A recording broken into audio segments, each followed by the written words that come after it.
Grace. We hear that word so often, but do we really know what it means? Grace is one of those mysterious truths of faith that everyone talks about, but few stop to ponder. Grace, God's unmerited favor, His divine help, His supernatural gift, is not just a theological idea, it is the lifeline of our entire Christian existence. But what if I told you that without grace, every attempt to do good, every effort to serve God, every act of kindness we think we perform, collapses under the weight of our own human limits? What if the truth is that we can do nothing of eternal value without grace, and that grace is not something we earn, not something we bargain for, but something God pours out freely, sometimes even before we ask? And here lies the suspense: if grace is free, why do so many of us feel like we don't have it? Why do we struggle to forgive, to love, to endure, to resist temptation, to keep believing?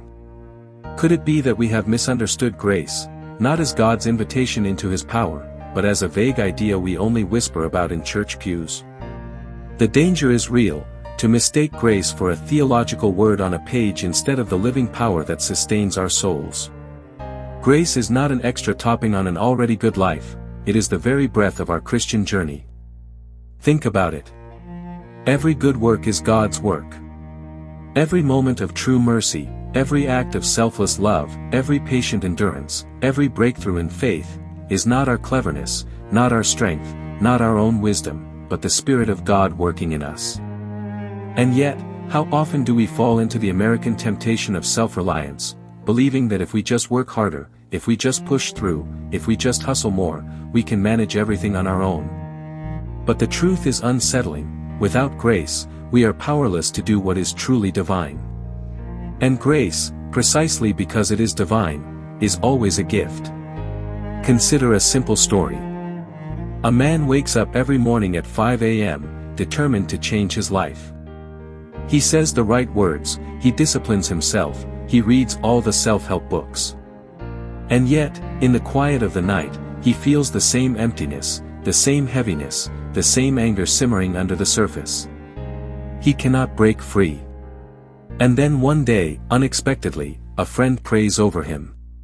Tears fall, not from his effort, but from the sudden realization that God has been carrying him all along.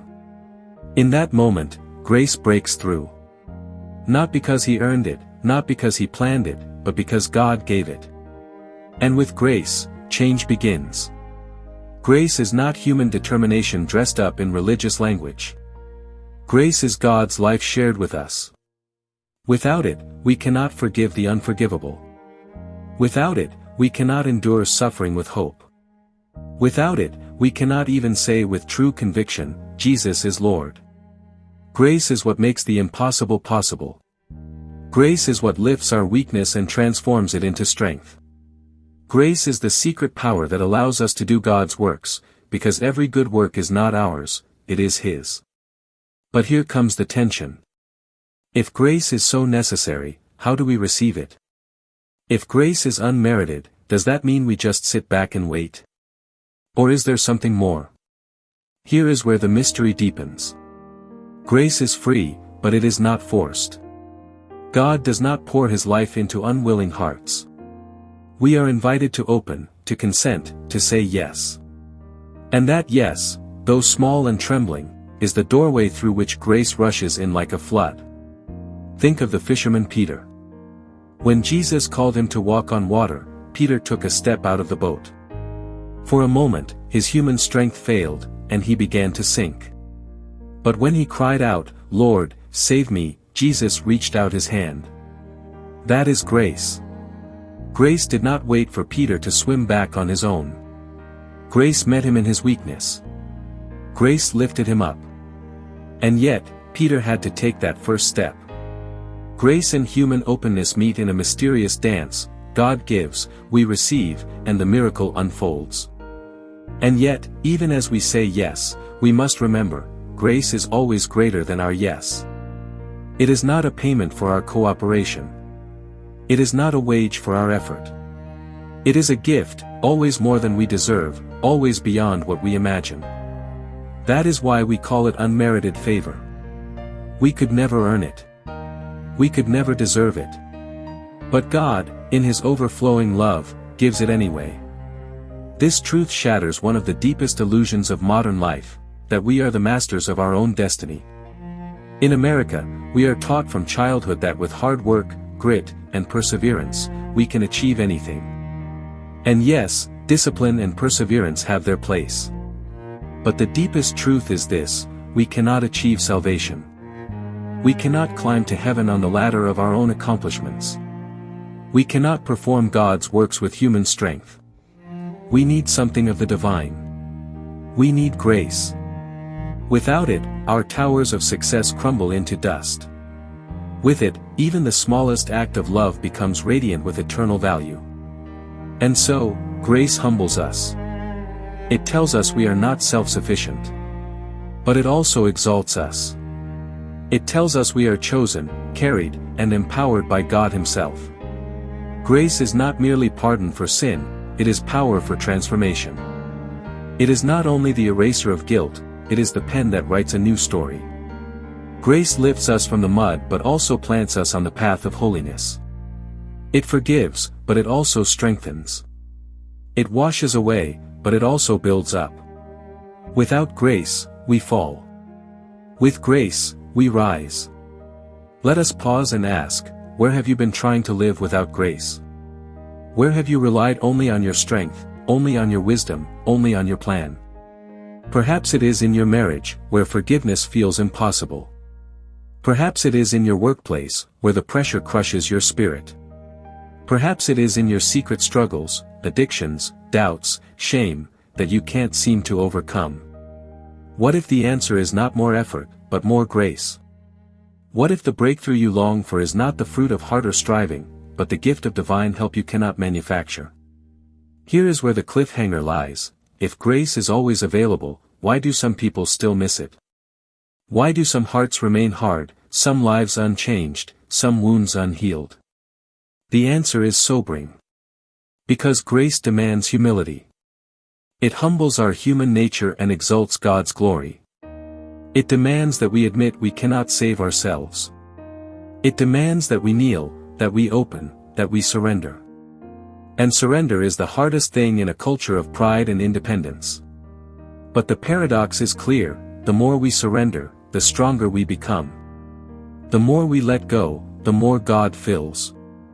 The more we confess our weakness, the more grace abounds. Look again at Paul, the apostle. He prayed 3 times that God would remove his thorn in the flesh. But God replied, "My grace is sufficient for you, for my power is made perfect in weakness." Notice this: God did not remove the thorn. He gave grace instead. And Paul discovered a shocking joy: when I am weak, then I am strong. That is the mystery of grace. It does not always erase our trials, but it transforms them. It does not always take away the pain, but it fills us with power to endure and to shine through the pain. Grace is the secret of every saint.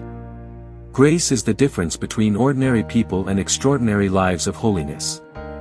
It is not that saints are stronger, smarter, or better. It is that they allowed grace to carry them further than their own strength ever could. Grace turned a cowardly Peter into a fearless preacher. Grace turned a persecutor named Saul into an apostle named Paul. Grace turned weak fishermen, tax collectors, and sinners into pillars of the church. And grace can turn you, too, into more than you ever imagined. But here is the greatest cliffhanger: grace is already being offered to you right now. As you listen to these words, as you reflect in this moment, God's grace is reaching out. Not tomorrow, not someday, now. The question is not whether grace is available. The question is whether you will open your heart to receive it. So how do we receive grace today? Not by earning it, but by asking. Not by striving, but by surrendering. In prayer, in the sacraments, in scripture, in quiet moments of trust, God pours out His grace in countless ways. And often, grace comes not in fireworks but in whispers, not in grand displays but in gentle nudges, in unexpected peace, in unexplainable strength to take the next step. But here's a big twist about grace: it can also be made available through the most undesirable and crushing experiences of life. The death of one can be a moment of grace for others, the loss of something valuable can initiate the reign of grace, as can the feeling of shame and inadequacy. Friend, do not wait until you feel worthy. Do not wait until you think you have done enough.